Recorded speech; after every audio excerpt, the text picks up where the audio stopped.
So family properties is about drawing the blank. What's the neighborhood on the west side? Lawndale.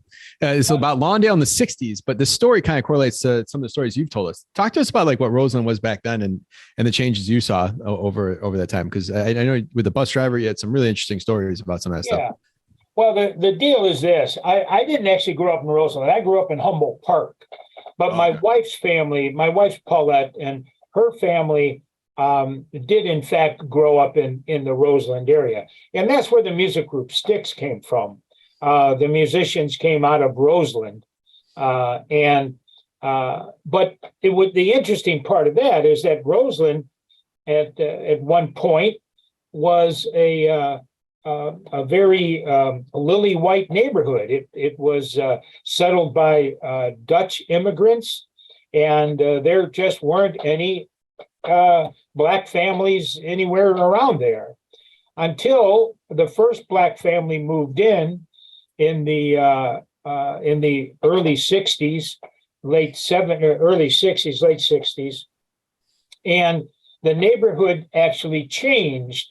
And I use that, well, of course, you've heard it, Mark, because you've been in my class, but, I use that illustration to talk about blockbusting and how that's the illegal practice of real estate agents going door to door saying, hey, the Blacks are moving in, you better move out, the neighborhood's going to change, it's all going to be different, your property is going to lose value, and all of those lies that actually, with all due respect, and we're embarrassed by it, some of our real estate colleagues actually did that. The licensees would go door to door, and they call that panic peddling. And I hate to say that it was even a trained procedure. People used to be trained how to do that. It's ugly and it's awful. And it's not the way we're hoping to go ever. But the ironic thing was when I did my radio show, and I won't take too much time here, but when I did my radio show, April is Fair Housing Month. So the producer, which actually was Tiffany, who now runs the school, interestingly enough, but Tiffany was producing that broadcast, and she arranged for an interview with the first Black family that moved into Roseland. And I thought that was interesting. So we went on out and met with Robert Robinson was his name. It's not always, I always get it confused. But anyway, Mr. Robertson gave me a very nice interview, talked about how it felt moving into a neighborhood and what was going on at that time and whatever. And then when right towards the end, he said, and the interesting thing about it is that everybody knew me. And I said, well, sir, wait, what do you mean everybody knew you? He said, when I just retired from working for Chicago Transit Authority, the CTA, and my route was State Street.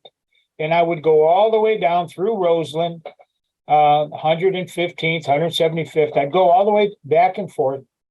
And people would get on the bus and they would all greet me and, hi, how you doing?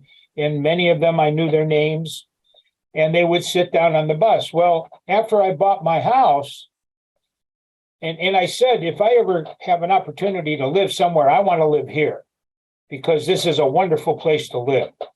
So he finally got to the point, bought a home, and then he heard people on the bus talking about, did you hear that this happened and this person moved in and now the neighborhood has changed?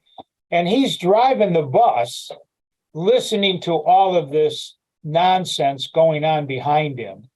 And it really made him sad because he said, if they would have come to just knock on my door, or if they would have just said hello, I think they would have accepted me into the community without the anger and the fear that was going on at the time. So that I've always found that to be pretty interesting. That was an interview that we did during Fair Housing Month many years ago.